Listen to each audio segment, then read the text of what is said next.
अस्सलामुअलैकुम guys, this is Faizan and you are watching Faiz in Japan TV. Welcome back to my channel. तो आज का scene कुछ ऐसा है कि मार्केट में भाई ड्रोन आने वाला है ना। तो ड्रोन तो काफ़ी पहले से है मेरे पास, लेकिन सीन नहीं बन रहा था क्योंकि जापान में अगर आप ड्रोन लेते हो तो उसके साथ एक मैप दिया जाता है कि रिस्ट्रिक्ट एरिया ये है जहाँ पे आप उड़ा सकते हो और यहाँ पे नहीं उड़ा सकते। अगर उस मैप को देखो तो भाई कोई ऐसी जगह नहीं दिखती जहाँ उड़ा सकते हो। तो काफ़ी टाइम के बाद मैंने एक जगह ढूंढ ही ली है जो शहर से थोड़ी दूर है, मेरे घर से काफ़ी दूर है। कार में मैंने यहाँ पे आया हूँ और ट्राई मारने वाला हूँ कि इसको उड़ा सकता हूँ या नहीं उड़ा सकता ना। पुलिस आ भी जाती है तो देख लेंगे क्या होगा, क्या कर लेगी। अपना सीन तो बनाते हैं ना। तो मैं आपको व्यू दिखाता हूँ, मुझे लगता है कि आपको यकीनन पसंद तो आएगा ही आएगा ना।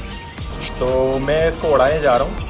तो इस वक्त जो मैं जिस जगह पे बैठा हूँ ये एक रिवर है जो समंदर से बिल्कुल मिल रहा है आके, और मेरे ऊपर जो है ना एक हाईवे चल रहा है। मेरे ऊपर एक हाईवे चल रहा है जिसके नीचे मैंने अपनी कार खड़ी कर देनी है। कार मेरी वहाँ लगी है ना, उस तरफ कार मेरी वहाँ पर है।